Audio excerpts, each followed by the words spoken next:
오늘 말씀 로마서 12장 3절에서 5절입니다. 로마서 12장 3절에서 5절 신약 257페이지에 있습니다.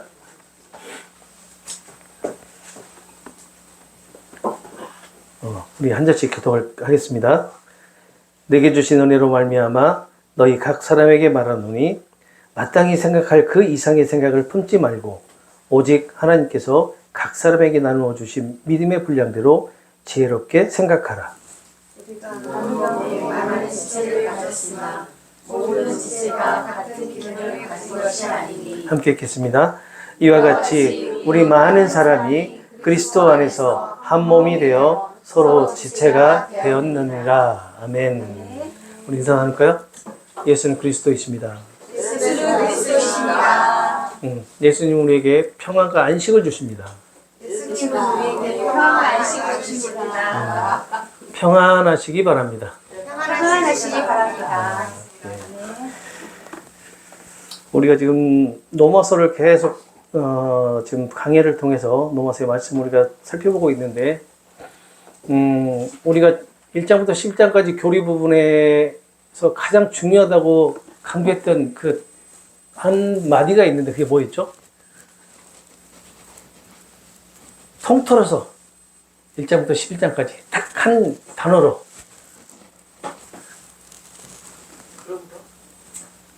이제 서서히 나오기 시작하네요. N으로 시작되는 단어입니다. 영어로 in으로 시작되는 단어예요. 그렇죠. 맞아요. N 크리스토스 뭐예요? 예수 그리스도 안에서. 그리스도 안에서라는 말이 가장 중요한 거예요. 1장부터 11장까지 그 내용을 딱 암축하면 예수 안에서예요. 예수님 안에서.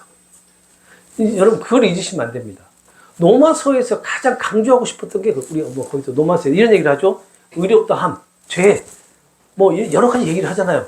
그런데 가장 중요한 거기서 핵심이 뭐냐면 죄를 용서받는 것도 의롭다함을 받는 것도 하나님의 진노의 대상이 하나님의 축복의 대상이 되는 것도 예수 그리스도 안에서 이루어지는 일이에요. 바울은 로마교회 성도들에게 그것을 지금 강조하고 있는 거예요. 교리 부분에서. 많은 교리에 대해서 얘기를 했지만 중요한 건 그거예요. 과연 너희들이 어떻게 의롭다함을 받을 것이냐. 예수님 안에서만 가능하다. 그 얘기를 하는 거란 말이에요. 그런데 우리는 로마서를 보면서 어떻게 생각해요? 내가 의롭다함을 얻었기 때문에 내가 의로운 자라고 생각을 하는 경우가 많잖아요. 누구 안에서요? 내 안에서요. 내 안에서. 내가라는 것을 강조하게 된단 말이에요. 근데 바울은 그 긴 교리 부분을 통해서 예수 안에서 라는 그러한 말 한마디만 딱 남기는 거예요. 우리가 교리 부분을 설명을 마치고 난 다음에 공부를 끝나고 이제 그 교리를 기초로 해가지고 우리 그리스도인들이 어떤 모습으로 살아가야 되느냐, 그리고 그리스도의 삶의 원리가 무엇이냐를 알아보는 그 다음 단계가 12장 1절에서부터 15장 13절까지인데 우리가 지난 시간까지는 1절과 2절을 가지고 서론 부분을 우리가 살펴봤단 말이에요. 그 서론 부분에서 이렇게 얘기해가지고 짧게 한번 제가 설명해 드릴게요. 하나님의 자비하심으로 그리스도인의 삶 전체를 하나님께 드리는 참된 예배를 드려라 라고 한단 말이에요. 그러니까 하나님께 산제물로 드려라 라고 하는데 산제물을 드리라는 게 뭐였어요? 우리의 삶을 하나님께 드리라는 거였죠. 그 얘기를 하고 난 다음에 나의 만족과 유익을 위해서 이 세상의 것들을 받아들여서 이 그리스도인의 본래의 모양을 변형시키죠. 바꾸지 말으라는 거예요.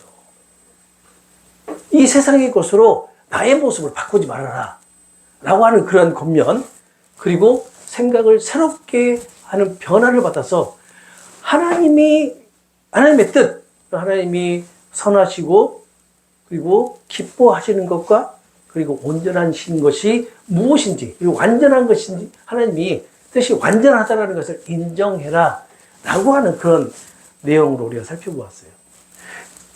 어떻게 보면 이 짧은 1절과 2절이 그리스도인의 삶의 방향을 제시해 주는 거고요. 어떻게 살아가야 되고 삶의 원리가 무엇인지를 방향을 제시해 주는 하나의 시작이라고 볼 수가 있는 거죠.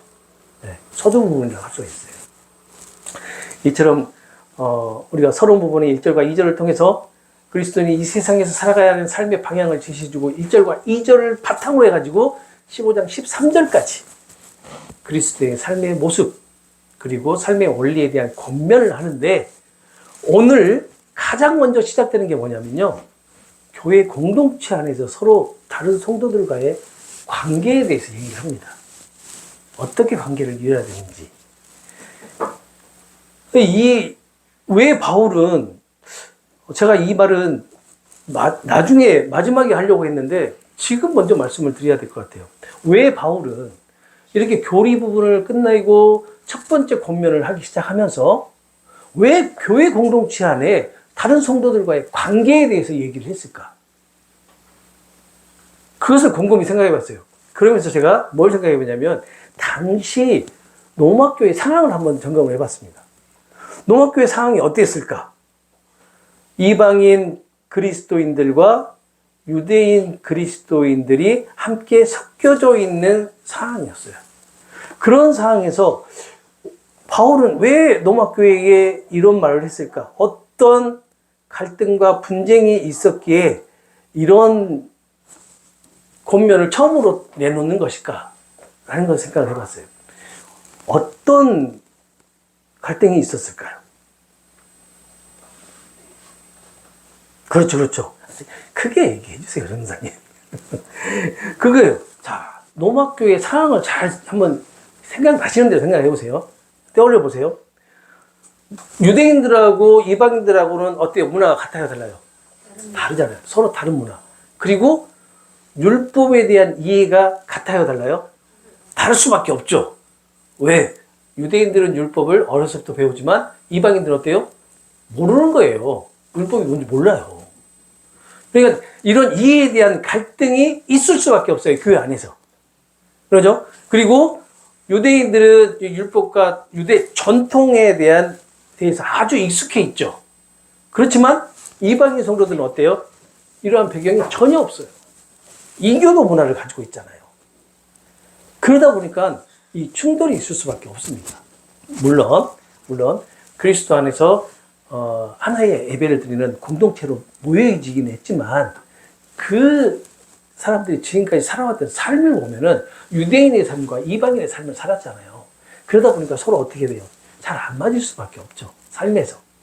그래서 바울은 이런 갈등과 충돌을 해결하기 위해서 연합의 중요성을 강조하기 위해 공동체 연합을 얘기를 하는 거예요. 교회 안에서.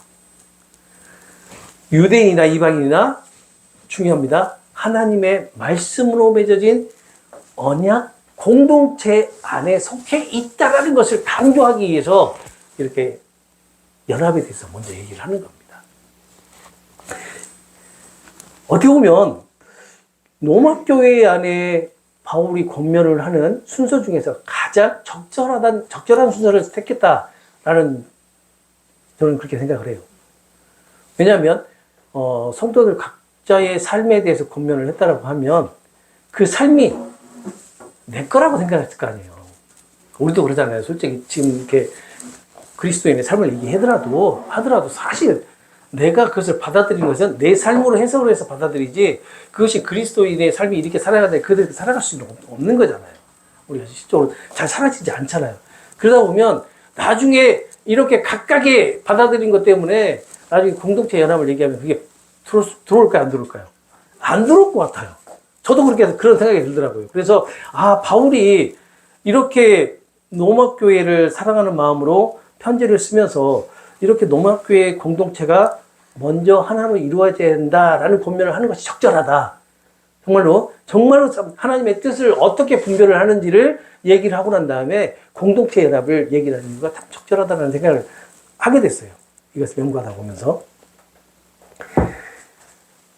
그래서 이 3절부터 쭉 보시겠습니다. 3절을 보시게 되면 이렇게 얘기를 하죠. 내게 주신 은혜로 말미암아 너희 각 사람에게 말하노니 마땅히 생각할 그 이상의 생각을 품지 말고 제가 쭉 읽어드리니까 한번 스스로 한번 해석을 한번 해보세요.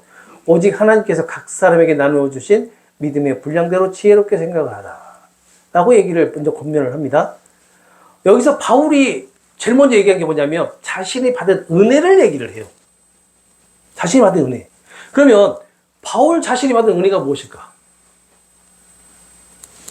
바울은 어떤 은혜를 받았을까? 다메섹 도상에서 얘기 나왔으니까 계속해 보세요. 네, 예수님 만난 거. 그런데 단순하게 예수님을 만난 것이 아니라 예수님을 만나서 사도라고 하는 사명과 직분을 받게 되죠. 그것에 대해서 이렇게 바울은 얘기를 합니다. 그러니까 3절을 조금 쉽게 풀어보면 이렇습니다. 바울은 자신에게 주신 은혜를 통해서 유대인 그리스도인과 이방인 그리스도인 각 사람에게 말한다고 하면서 뭐라고 말을 하냐면 너희는 너희 자신에 대해서 마땅히 생각해야 할 것보다 더 과대평가하지 마라. 누구를? 너희들 자신을. 과대평가하지 마라. 대신 하나님께서 너희 각자에게 주신 기준, 그 기준이 있다. 어떤 기준? 믿음을 근거한 기준. 그 기준에서 너희들 자신을 냉정하게 평가하라. 라고 지금 권면을 하고 있는 거예요. 바울이.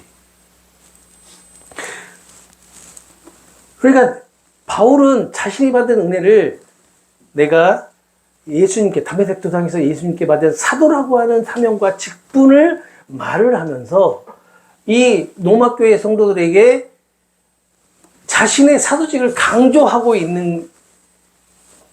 위해서 은혜를 말한 것이 아니라 자신을 선택하셔서 사도라는 직분과 복음을 전하는 자로 세워주신 것이 바로 은혜라고 표현을 하고 있는 거예요. 내가 사도다. 그러니까 너희들은 내가 권면하는 걸 들어야 된다. 라고 이렇게 강조하려고 하는 것이 아니라 나 또한 예수님을 핍박하는 자였고 그리고 예수님께서 나를 택하셔서 내가 예수님을 복음을 증거하는 자로 붙들어 주신 것이 은혜였다라고 표현하고 있는 거란 말이에요. 그리고 이러한 표현을 바울은 서신서 여러 곳에서 이런 표현을 해요. 그래서 이렇게 내가 은혜를 받은 내가 너희들에게 권면을 한다라고 말을 한다라고 시작을 하는 거예요. 그러니까 여기서 말하는 바울이 그 은혜는 바울 자신의 공로나 능력, 권위를 내세우기 위함이 아니라 하나님의 전적인 은혜와 부르심, 이것을 근거에서 강조를 하고 있는 것인데 바울 개인의 그 사적인 의견이 아니라 내가 너희들에게 말하고자 하는 것이 하나님께 받은 사명을 통해서 로마교회 성도들에게 권면을 하는 것이다 라는 것을 강조하고 있는 거예요. 그래서 하나님의 말씀이다 라고 지금 강조하고 있다는 겁니다. 내가 지금부터 너희들에게 말을 할 건데 이 말은 하나님께서 너희들에게 하는 말씀이야 라고 지금 하는 거예요. 그 권면의 대상이 누구였어요? 너희 각 사람들. 이 말을요, 로마교회 성도들, 모든 성도들에게 해당이 된다라고 이렇게 해석을 할 수도 있어요. 그렇지만 그보다 더 강력한 표현이에요. 각 사람들이라는 말이. 누구를 얘기할까요? 로마교회에 속한 한 사람, 한 사람에게. 한 사람한테 딱 집어서 이렇게 권면을 한다라고 지금 얘기를 하는 거예요. 너희 각 사람에게. 그렇다면 이 말씀은 오늘 살아가고 있는 그리스도인 한 사람, 또 교회 공동체 안에 속해 있는 한 사람에게 바울이 권면을 하고 있는 것과 같은 거겠죠. 그렇죠? 뭐라고 권면을 합니까? 마땅히 생각할 그 이상의 생각을 품지 말라. 자, 이 말을 좀 쉽게 표현해 볼게요. 지나치게 높게 생각하지 마라. 누구를요? 너 자신을. 분에 넘치는 생각을 하지 말라. 저 얘기하는 것 같아요. 자, 그리고 너무 높이 평가하지 말라라는 뜻이에요. 너무 높게 평가하지 말라. 누구에게 이런 얘기를 하냐고요? 로마교회 성도들 한 사람에게. 그리고 이 서신서를 수신하는 자 한 사람에게. 오늘날의 그리스도인들 한 사람에게 이렇게 지금 권면을 하는 거예요. 칼빈은요, 이 부분에 이 말을 어떻게 표현을 하냐면, 어떻게 해석을 하냐면, 하나님께서 성도 한 사람에게 주신 지혜의 범위를 뛰어넘지 말라라고 칼빈은 해석을 했더라고요. 다시 한번 번역해보면, 우리 자신에 대해서 분에 넘치는 생각을 품지 말고, 생각의 한계를 가지라는 그런 의미입니다. 분에 넘치는 생각이 무엇일까? 그렇다면 분에 넘치는 생각이 계속 이어지는 말에 답이 있죠? 무엇이에요? 하나님께서 각 사람에게 나눠주신 믿음의 분량을 뛰어넘는 생각을 하지 말라. 라는 말이 분에 넘치지 말라라는 그런 말씀이에요. 이 말은 자기 자신에 대해서 과대평가하거나 교만해지려는 그런 태도에 대한 경고를 지금 하고 있는 것이라 할 수 있죠. 자신의 위치와 은사를 적절히 인식해라. 한계를 깨달아라. 라는 그런 의미를 가지고 있습니다. 너무나 강렬하죠? 바울의 군면이. 그냥 공동체에다가 망치를 들고요. 한 방 빵 때리는 것 같은 거예요. 얼마나 노막교회 성도들이 교만했을까요? 얼마나 우월감을 가지고 있었을까요? 유대인들은 유대인대로, 이방인들은 이방인대로.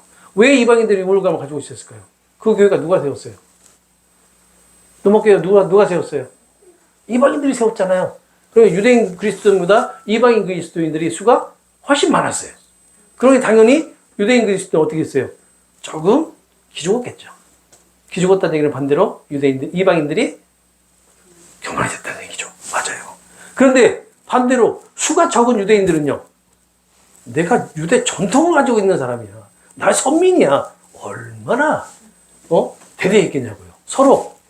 바로 그러한 모습을 보면서 지금 바울은 망치로 때리는 거예요. 너희들 그런 생각하면 안 돼.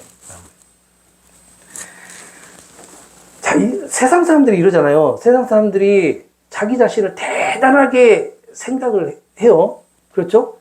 그런데 그렇게 대단하게 생각하는 것은 어떻게 보면 내가 내 삶의 주인이다라고 생각을 하는 의미도 있겠고, 내가 내 자신의 삶을 책임져야 한다라는 그런 중압감 때문에 그렇게 생각할 수도 있어요. 그래서 자기 주도적인 삶을 살아가는 사람들에게는 이것이 어떻게 돼요? 동기부여가 되고 어떻게 보면 활력소가 될 수 있어요. 그렇지만 하나님께 이끌림을 받는 삶을 살아가는 그리스도인들의 삶은 어때요? 내가 만약에 이렇게 생각한다고 하면 그것은 그리스도인의 삶에서 벗어나는 것과 같은 거잖아요.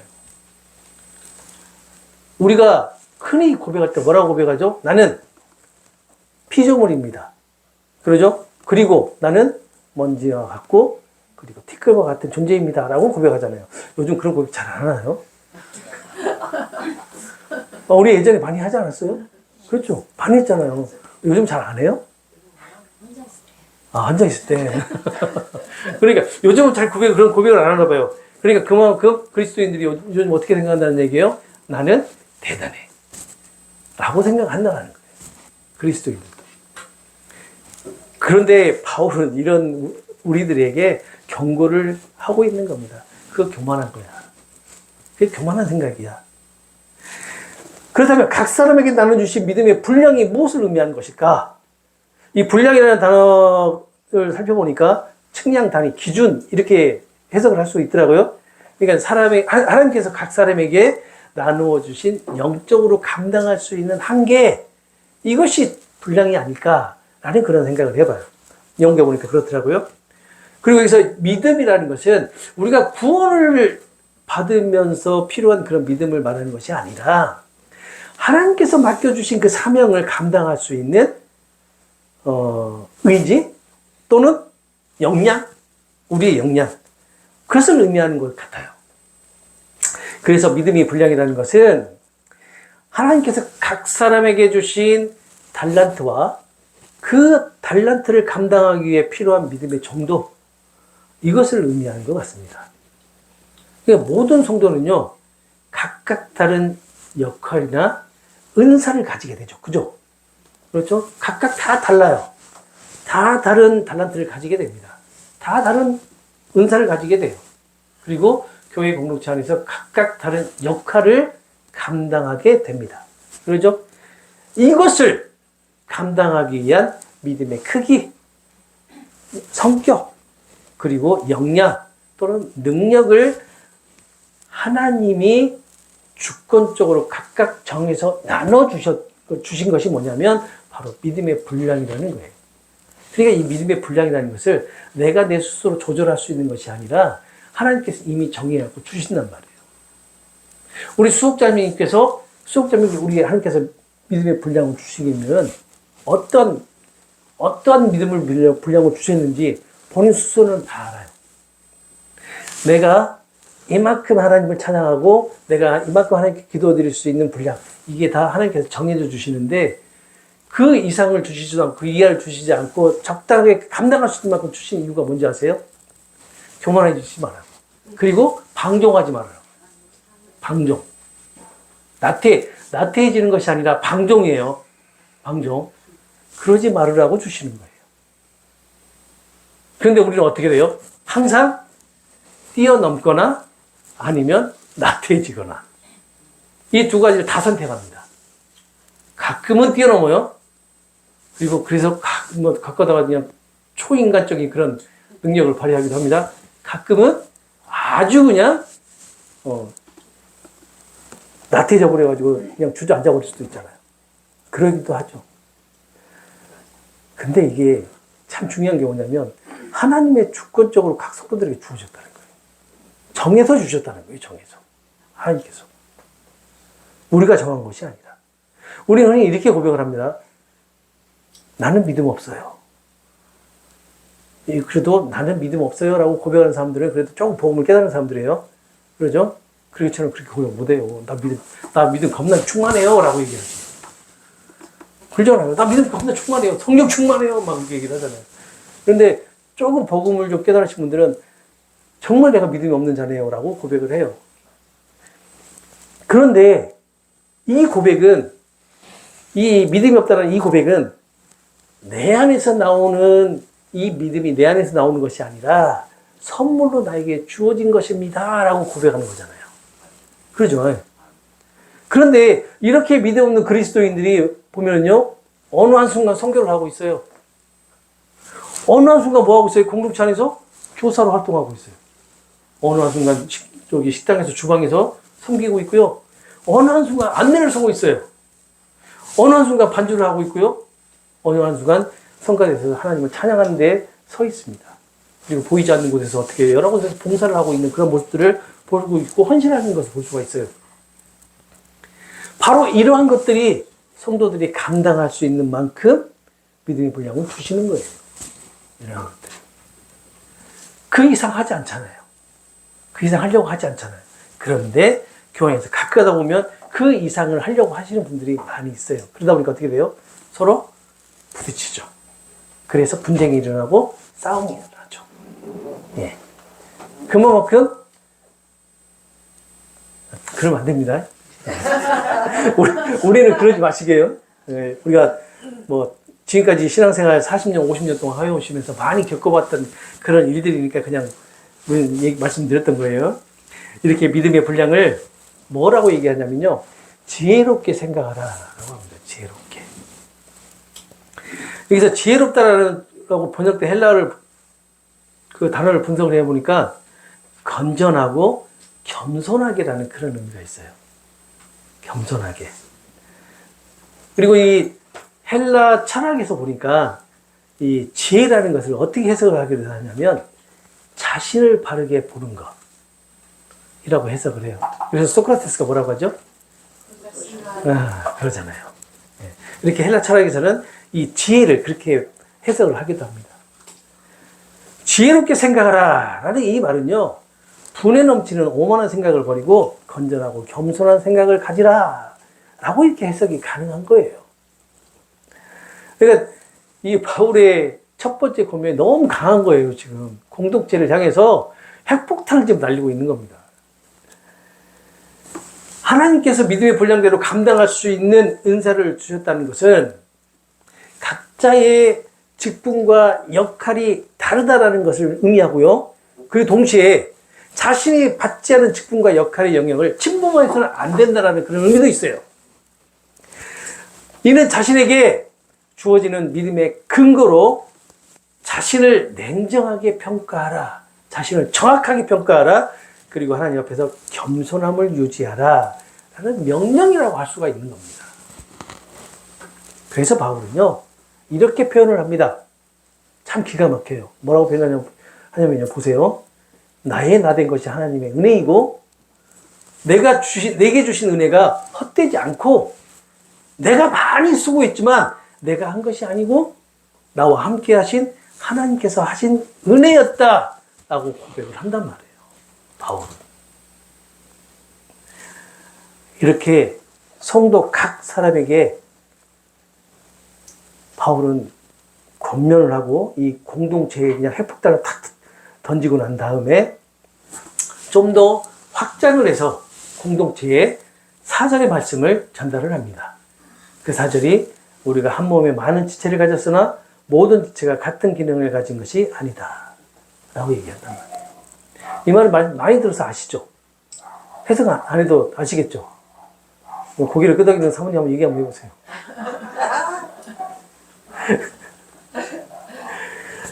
자, 우리는 하나의 몸의 신체의 여러 부분을 가지고 있죠. 그렇죠? 뭐 손도 있고 발도 있고 코도 있고 입도 있고 다 있는데 이것이 어때요?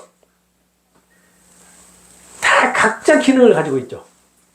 다 각자 기능을 가지고 있는데 이거 하나만 가지고는 사람이라고 할 수 있어요, 없어요?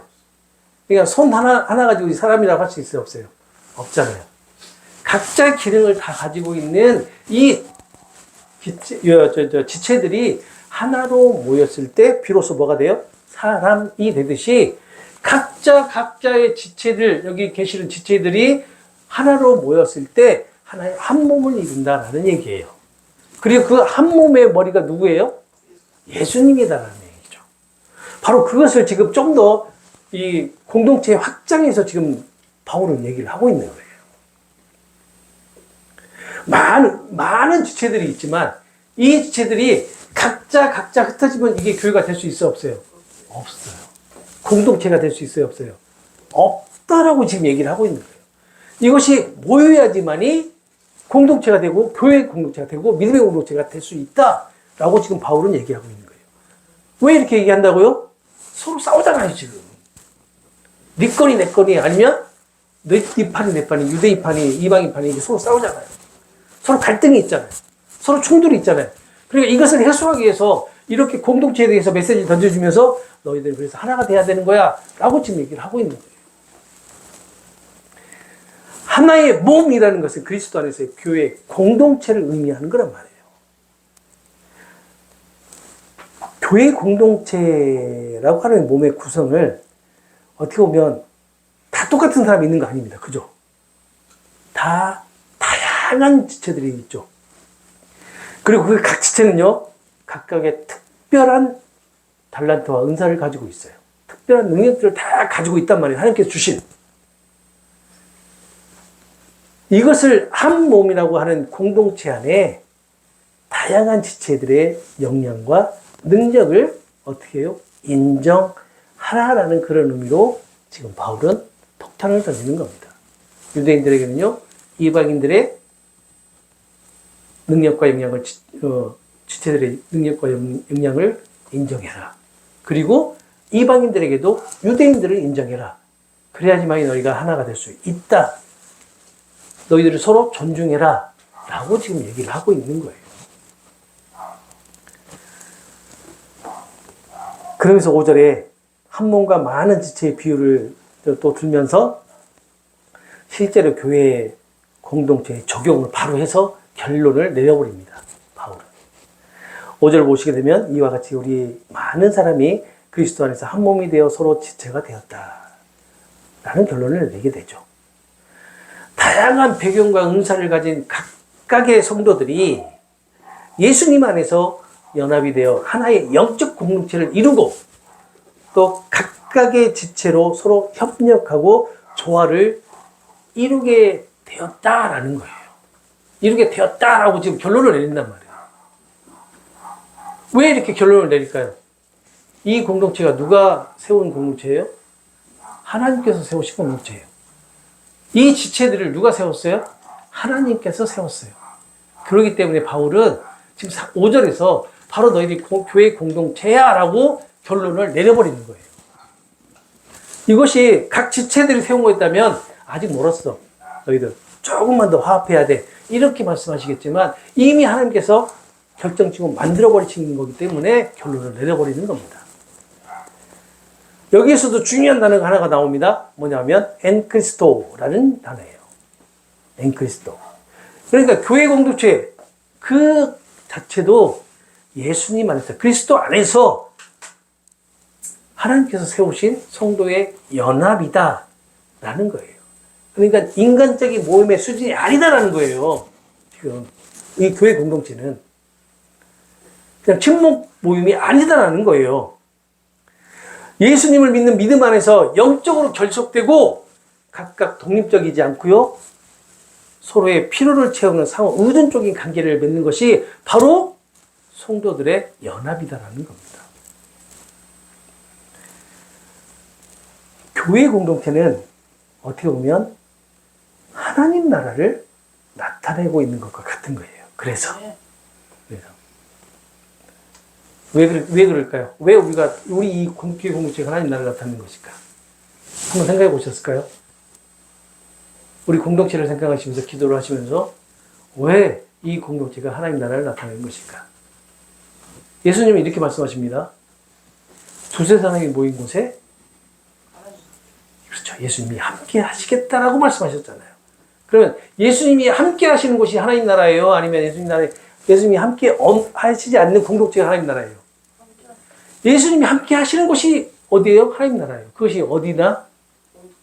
네, 그것이 하나, 어디든지 간에 우리가 있는 곳에서 두세 사람이 모여 있으면 그곳에 예수님께서 오셔서 함께 하시겠다. 이것이 곧 하나님 나라다.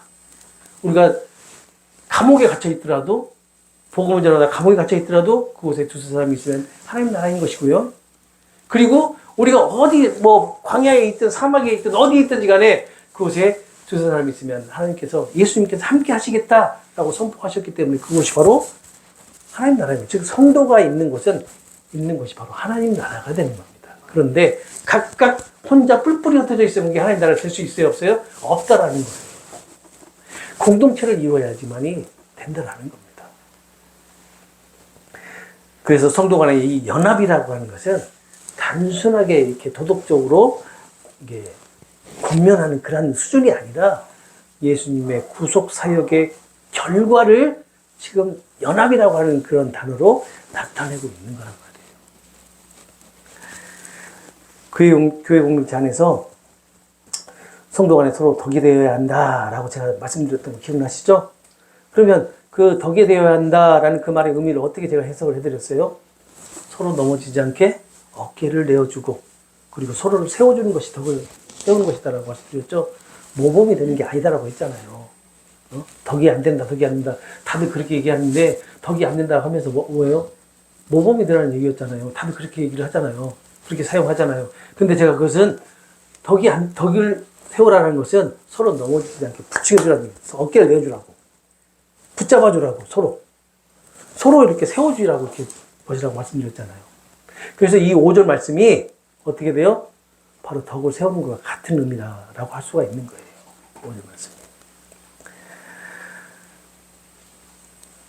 시작에도 말씀드렸지만 왜 바울은 서론의 그 핵심인 하나님의 뜻을 인정하라고 말하고 난 다음에 이렇게 교회 공동체 연합을 강력하게 권면을 하고 있을까? 제가 이것을 시대적인 상황을 말씀드렸으니까 그런 시대적인 상황 속에서 로마교회 성도들이 받은 그 은혜에 합당한 삶을 살아가도록 바울은 요청을 하고 있는 것은 아니었을까? 그 은혜에 사로잡혀서 살아가는 사람, 로마교회 성도가 하나의 공동체 안에서 그 삶을 실천함으로 인해서 나타내도록, 하나님의 은혜를 나타내도록 바울은 권면하는 것이 아니었을까라는 생각을 해봅니다. 그리고 공동체 안에서 자기 자신을 과대평가하지 말고 믿음의 분량대로 생각을 하라라는 이러한 권면 또한 이 공동체의 조화를 깨는 그런 교만함을 모두 없애라는 거죠. 그 교만함이 분열을 일으킬 수 있다라는 것을 지금 강조하고 있는 것이라고 할 수 있어요. 성도는 구원의 열매입니다. 맞습니까? 대답이 열매 아니세요? 이 성도는 구원의 열매 맞아요. 네. 공동체 안에서 하나로 연합을 이루는 삶. 바울은 이러한 삶을 통해서 성도들의 개별적인 신앙에서 머무르지 않고 공동체의 일원으로 서로 섬기고 그리고 인정하고 존중하도록, 그리고 하나님의 창조하신 원리와 질서대로 살아가는 하나님의 뜻을 이루는 삶을 살도록 지금 권면하고 있는 거예요. 2장 말씀의 끝부분에 하나님의 뜻을 분별하라고 얘기를 해놓고 이 5절까지 3절에서 5절까지 말씀에도 역시 핵심이 뭐냐면요. 예수 그리스도 안에서 하나님의 뜻을 이루는 삶을 살아라 라고 지금 얘기를 하고 있는 거란 말이에요. 이러한 권면은 농학교의 성도들에게 한정된 것이 아니다라는 것을 우리는 잘 알고 있죠. 이 서신서의 모든 수신자들이 다 여기에 해당이 됩니다. 바울의 이 권면을 유념하면서 오늘 살아가는 우리 공동체의 모습을 다시 한번 점검해 볼까요? 내가 속한 공동체, 가족 공동체일 수도 있고요. 아니면 무슨 셀 모임도 있을 것이고, 뭐 믿음의 그런 형제들, 자매들의 공동체, 여러 공동체가 있겠죠? 이런 공동체가 하나님의 은혜를 입어서 하나로 연합을 이룬 공동체인지 점검을 해보자는 겁니다. 하나님은 그리스도인이 교회 공동체 안에서 서로 도토리 키재기 하듯이 서로 경쟁하는 것을 원하실까요? 붙이시겠죠? 야, 너 좀만 더 할 수 있어. 이 그래프를 좀 봐봐. 한 칸 올라가는 건 금방이야. 조금만 더 하면 그래프 올릴 수 있어. 이렇게 붙이시겠냐고요, 하나님께서. 그렇지 않잖아요. 서로를 인정하면서 서로의 부족함을 채워주고 서로를 섬기는 그런 공동체가 되기를 원하시지 않을까요? 바울을 통해서 지금 예수님은 이것을 얘기하고 있는 겁니다. 공동체. 우리는 믿음이 없어서 사람인지라 연약해서라고 하는 그런 변명을 하면서 하나가 되지 못하고 있는 것에 대한 합리화를 우리는 시키려고 노력을 합니다. 그러죠? 우리를 믿음의 분량과 은사대로 인도해 주시고 우리를 겸손과 섬김의 삶으로 인도하시는 것은 전적인 하나님의 주권이 우리 삶을, 그리고 교회 공동체의 연합을, 그리고 교회 안에서의 서로 섬기는 것을 성령께서 돕고 있는 것은 아니겠냐라는 그런 생각을 해봅니다. 우리는 우리 자신을 합리화시키려고 하지만 사실 성령께서 우리를 이렇게 인도하고 계시는 것이다라는 의미죠. 하나님께서 이루신 믿음의 공동체에서 나 자신을 높게 평가하는 것으로 나의 교만함으로 공동체에 혹시나 영향을 끼칠 수 있다라는 것을 깨달아야 됩니다. 그리고 성령의 도우심으로 우리 공동체 안에 선한 영향력을 끼치는, 선한 영향력을 주는 그런 삶으로 인도함 받으면서 살아가는 것이 우리 그리스도인의 삶이 아닐까라는 그런 생각을 해봅니다. 내가 따뜻한 말들을 옆 사람에게 전달해 줄 때 그 옆 사람이 그 말을 듣고 받은 그 영향은 말로 할 수 없이 클 수도 있습니다. 그렇지만 잘못된 그러한 말 한마디는 어떻게 됐을까요? 그 사람의 영을 죽이는 그러한 영향을 줄 수도 있어요. 바울은 서로 대치하고 있는 유대인과 이방인들 사이에서 바로 이러한 권면을 통해서 하나가 되기를 원했던 겁니다. 그런데 이 하나가 되기를 원했던 것은 바울의 권면뿐만 아니라 예수님이 원하시는 것이기도 하죠. 오늘은 우리가 이렇게 공동체의 연합이라고 하는 그런 권면의 말씀을 통해서 하나님께서 우리에게 원하시는 것이 무엇일까? 우리 교회의 공동체가 어떠한 방향으로 나아갈 것인가에 대해서 살펴보았습니다. 이번 한 주간에 작은 공동체인 가정에서도, 오늘 명절이잖아요. 명절이니까 가정에서도 이러한 공동체의 연합, 하나가 될 수 있는 그런 것이 무엇이 있을까? 한 번씩 이렇게 묵상도 해보시고 또 고민도 한 번씩 해보시기 바랍니다. 오늘 이 시간 기도하겠습니다.